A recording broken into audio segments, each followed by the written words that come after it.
All right, let's get right into it. It's one of the most loaded questions in so many Indian families. Are our parents just being protective, or are they actually controlling? It's this huge debate, pitting tradition against freedom, and it all kicks off with one really sharp accusation. So here's the first argument, the first volley, right? It's a really bold statement. It's not saying parents guide. No, it says they control. And that right there, that draws a clear line in the sand. And right away, you get the comeback. And listen, this isn't just a defense. It completely reframes the whole conversation. See, what one person calls control, someone else calls, well, they call it survival and necessity in a country where the competition is just relentless and the margin for error feels like nothing. And just like that, the stage is set.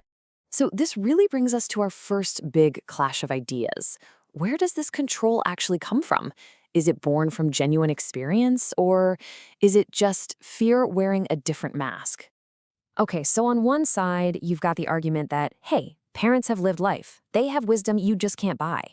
But the comeback to that is pretty sharp. It's like, sure, they survived life, but that was a totally different world. Surviving the past doesn't mean you automatically get how to navigate today. And that's the real tension, isn't it? Lived history versus a world that is just changing so fast. And this really gets to the absolute core of it, doesn't it? Is that firm hand from a parent a sign of their experience, something they earned?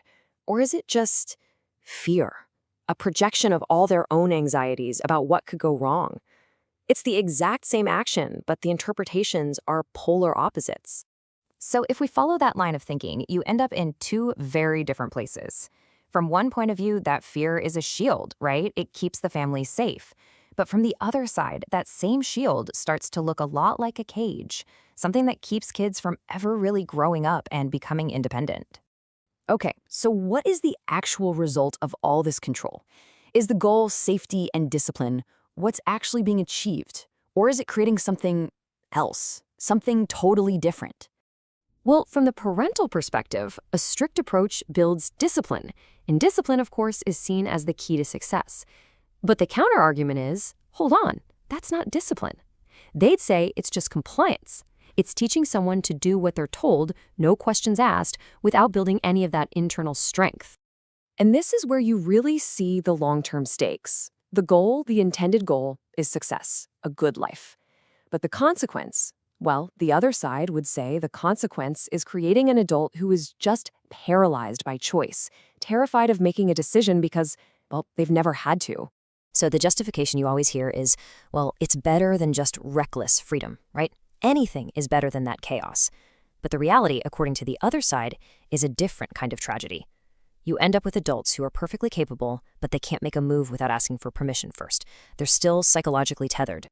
All right, now we get to what might be the most powerful and maybe the most sensitive part of this whole debate, the idea of parental sacrifice. And this is such a deeply emotional argument, isn't it? The idea that they sacrifice their lives for you. It creates this feeling of debt, this unspoken rule that because they gave up so much, you don't get to question their authority. And honestly, it's an argument that stops a lot of conversations right in their tracks.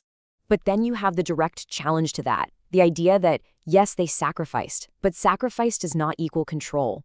This viewpoint makes a really clear distinction. Love and sacrifice are a gift, not a business deal where the payback is lifelong obedience. Which then leads to this critical question, usually from the parent's side. Okay, fine. So if you reject our help, our experience, our control, and then it all goes wrong, who's responsible then? It's a fair question, right? It's all about accountability. And the answer that comes back is just as sharp. It flips the responsibility right around. Who's responsible? The adult who was never actually allowed to become one. The argument is that failure was baked in from the start because they were never given the chance to learn, to make mistakes, and to figure things out for themselves. Okay, so after all this back and forth, all this certainty on both sides, something interesting happens. The debate takes a bit of a turn. We see a little crack, a moment of doubt from the side that's been defending control. And there it is, that quiet admission, that little voice that says, maybe we do overdo it sometimes. It's that moment of vulnerability, that quiet acknowledgement that maybe, just maybe, the protection has become suffocating. In a debate this heated, that's a huge moment. And that brings everything to the final, really painful choice. It's a trade-off. What's the bigger fear here? The fear of making a huge mistake, something that could ruin your life? Or the fear of never truly owning your life in the first place? Living a life that's safe, but doesn't feel like it belongs to you? So, when it all comes down to it, what's actually worse? Parents who protect too much, or the adults who never learned how to stand without them. And that's where we have to leave it. There's no easy answer. There's just the parents' fear on one side and the reality of an adult who can't stand on their own 2 feet on the other. It's not about who's right. It's just about the question itself, a question that for so many families is still being figured out every single day. All right, everyone, thanks again for joining us on the Duo Dialogues, and stay tuned for more deep dives coming soon. See you next time.